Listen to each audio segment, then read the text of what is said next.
கிருஷ்ணகிரி உரக்கடைகளில் போலி விதை விற்பனையால் நூற்றுக்கணக்கான ஏக்கர் முள்ளங்கி சாகுபடி பாதிக்கப்பட்டு நஷ்டம் ஏற்பட்டுள்ளதாக விவசாயிகள் வேதனை தெரிவித்துள்ளனர்.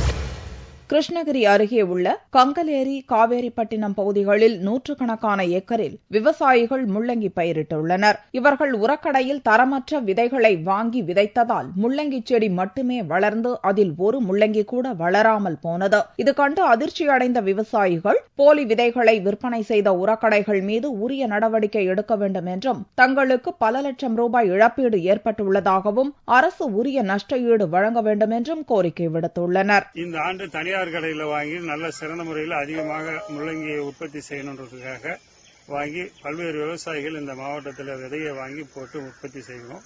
30 35 40 நாளுக்குள்ள இந்த முள்ளங்கி வரணும்.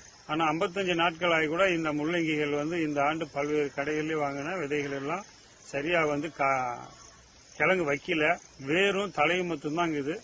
ஆகவே இதனால் விவசாயிகள் ஒரு ஏக்கருக்கு 1 லட்சம் ரூபாய்க்கு மேல சாகுபடி பண்ணி நூற்றுக்கணக்கான விவசாயிகள் பாதிக்கப்பட்டுள்ளார்கள். எந்த ஒரு வருவாயும் இல்லை. ஆகவே அரசாங்கம் இந்த மாதிரி போலி விதைகள் வருவோர் மீது நடவடிக்கை எடுத்து இதனால் ஏற்பட்ட இழப்புக்கு உண்டான இழப்பீடு வழங்கி கொடுப்பதற்கு உண்டான வழிவகைகளை அரசாங்கம் உடனடியாக செய்ய வேண்டும். கிருஷ்ணகிரி மாவட்டத்தில் போலி விதைகளின் நடமாட்டம் அதிகரித்துள்ளதாக விவசாயிகள் வேதனை தெரிவித்துள்ளனர்.